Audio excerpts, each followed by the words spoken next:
Fala galera, Sauro da Bahia, então nós vamos voltando aqui a tratar sobre nacionalidade. Nós vamos agora para o assunto muito provavelmente aí mais cobrado em questões de direitos fundamentais até hoje, que é a questão da isonomia entre brasileiros. É uma questão relativamente tranquila, até uma questão tanto quanto batida, mas até hoje a incidência desse assunto em prova é algo surpreendente. Então, se o assunto é tão recorrente e é um assunto tranquilo, de maneira nenhuma nós podemos perder questão inerente a isso aqui. Então, vem comigo, por favor. Nós vamos falar agora, então, sobre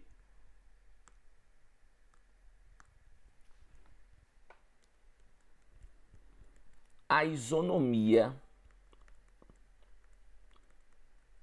entre brasileiros. Isonomia entre brasileiros. E aí nós vamos começar com a regra, beleza? E aí a regra é a seguinte: não existe distinção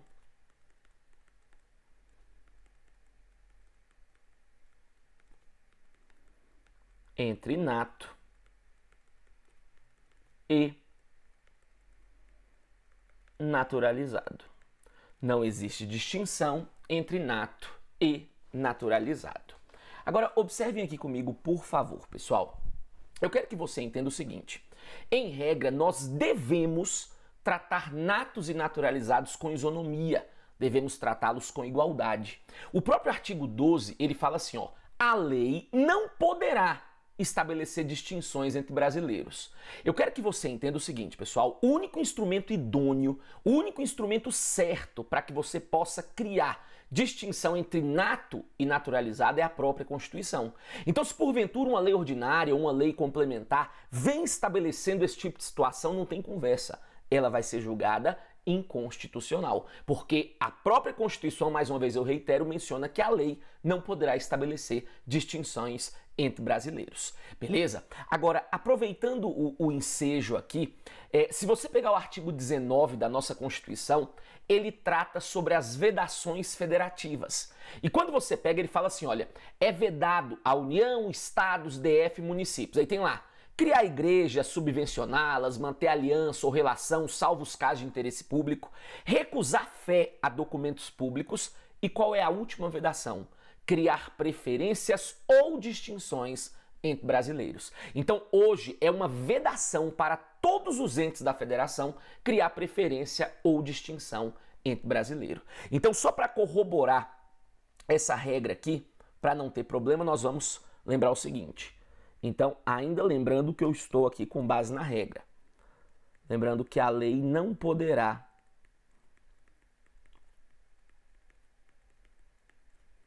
estabelecer distinção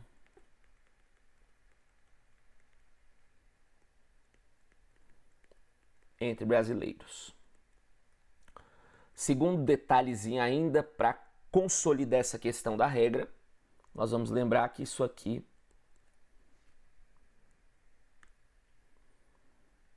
é uma vedação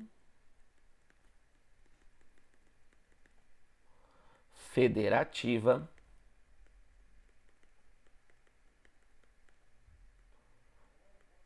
prevista no artigo 19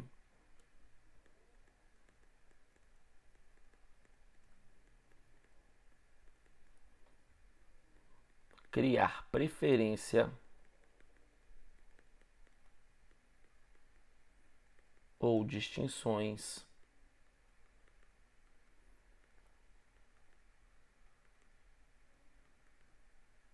entre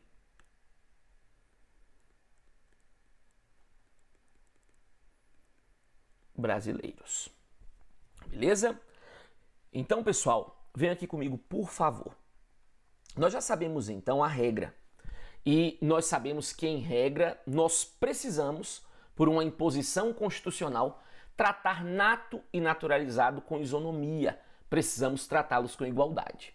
Porém, nós já sabemos que nenhum direito fundamental é absoluto. E é visível que nós não temos condições nenhuma de darmos um tratamento 100% equânime, 100% igualitário para o nato e para o naturalizado. Por isso que aí acabam surgindo algumas exceções, beleza? Então lembrem-se, nós já consolidamos a regra, só que agora nós vamos entrar nas exceções. E é justamente as exceções que costumam ser cobradas em prova. Então observem aqui comigo, por favor. Então nós já sabemos a regra. Nós vamos falar agora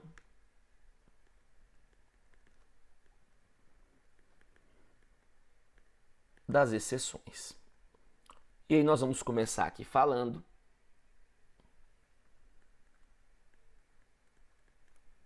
dos cargos privativos de natos. Coloquem, por favor, pessoal. Cargos privativos de natos. Quais são? Vamos lá. Presidente e vice-presidente da República. Presidente e vice-presidente da República. Presidente da Câmara dos Deputados. Presidente da Câmara dos Deputados. Presidente do Senado. Presidente do Senado. Ministros do STF. Ministros do STF. Carreira diplomática. Carreira diplomática. Oficial das Forças Armadas. Oficial das Forças Armadas. E ministro de Estado da Defesa. E ministro de Estado da Defesa. Agora vem aqui comigo, por favor, porque se você vacilar numa questão dessa, eu sou o primeiro a lhe matar. Eu vou com ânimos necande pra cima de você. Presta atenção.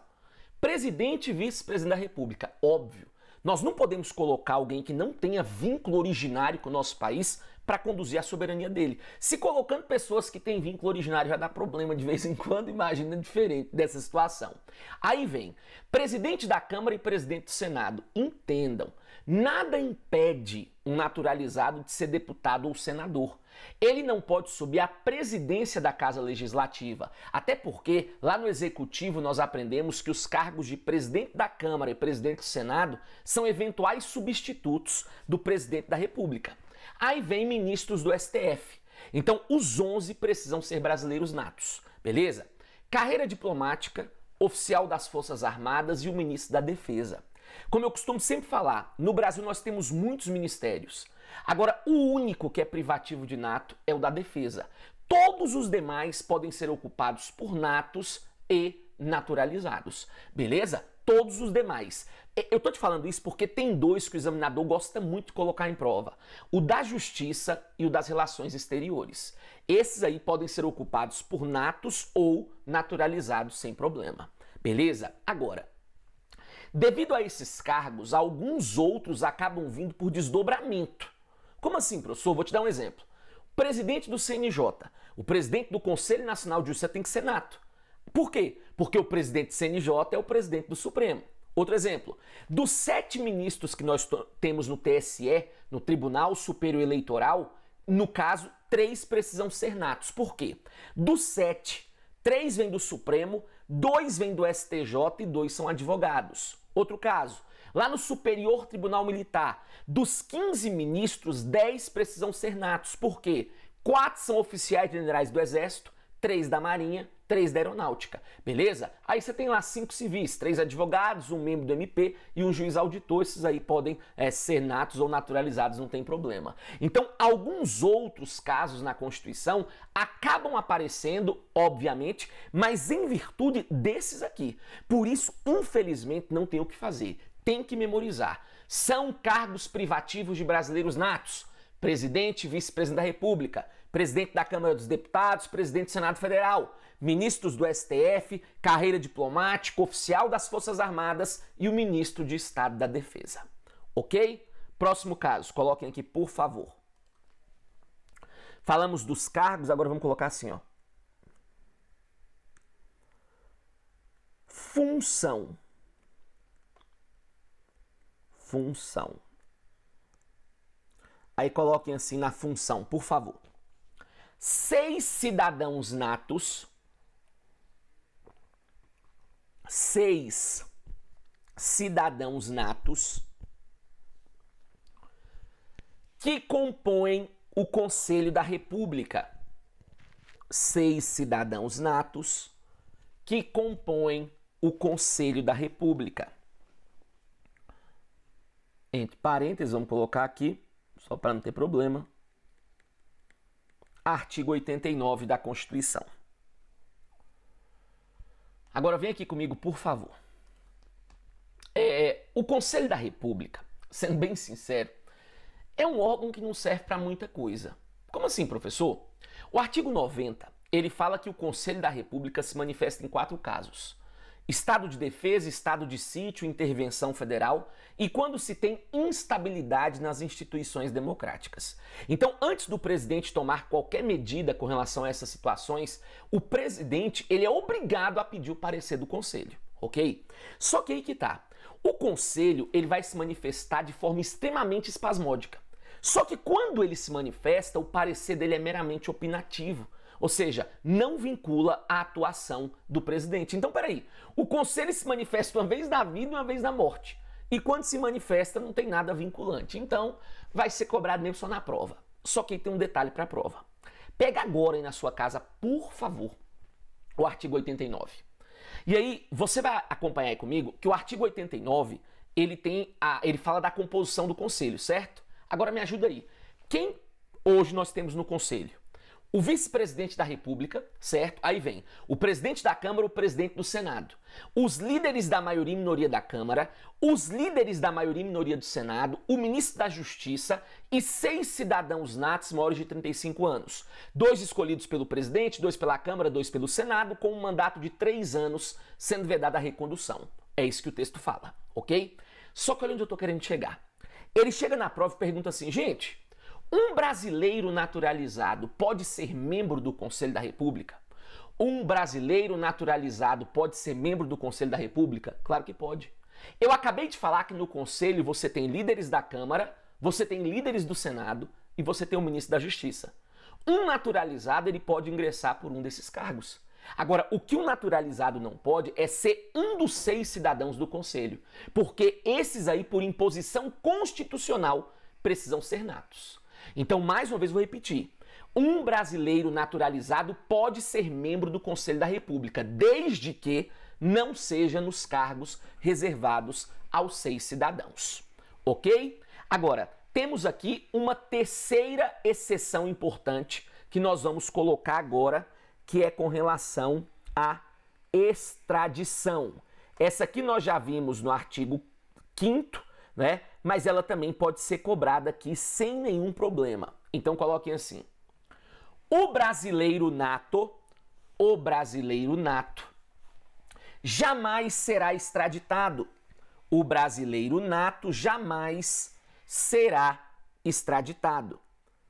Nós vamos encontrar isso aqui no artigo 5º, inciso 51 da Constituição Federal. Agora, vem aqui comigo, por favor. Eu quero que você entenda o seguinte. O brasileiro nato jamais será extraditado, diferentemente ao naturalizado. Em regra, você não pode extraditá-lo, mas aí você tem exceção. Quando? Quando antes de naturalizado ele comete crime comum ou tráfico de drogas, ou quando depois de naturalizado ele comete o crime de tráfico de drogas. Então, peraí. Um brasileiro nato não pode ser extraditado de jeito nenhum, diferentemente ao naturalizado, que em algumas situações acaba sendo possível. Então aqui nós temos mais uma exceção entre nato e naturalizado. E a última exceção que nós vamos colocar para fecharmos essa parte aqui é essa aqui, ó. A última exceção que nós vamos colocar é com relação à empresa jornalística empresa jornalística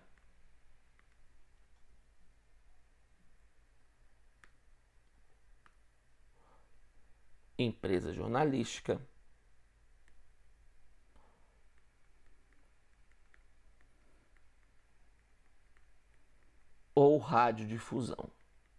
Aí coloquem, por favor. Serão reservadas para os natos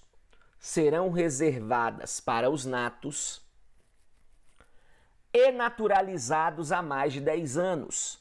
Serão reservadas para os natos e naturalizados há mais de 10 anos.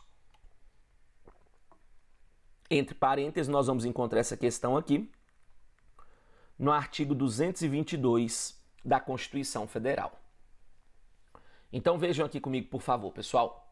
Eu quero que você entenda, então, que essas empresas aqui, de acordo com a Constituição, elas são reservadas para os natos, beleza? E para os naturalizados há mais de 10 anos. Então, se você quiser ser dono, se você quiser ser proprietário desse tipo de empresa, ou você é nato, ou naturalizado há mais de 10 anos. Percentual até estrangeiro pode ter, de acordo com a Constituição, percentual que não exceda 30%. Agora, para ser dono, proprietário, tem que ser nato, ou no mínimo 10 anos de naturalizado. Beleza? Dessa forma, então, pessoal, nós falamos aqui dessa parte da isonomia entre brasileiros. Então, embora eu tenha colocado algumas exceções, eu jamais posso me apartar da regra. E em regra, mais uma vez eu reitero, nós devemos tratar natos e naturalizados como? Com igualdade. Precisamos tratá-los com isonomia. Beleza? Muito cuidado com esse assunto, é um assunto batido em prova, mas até hoje a recorrência disso aqui é algo gigantesco. Um grande abraço, bons estudos e até a próxima. Valeu!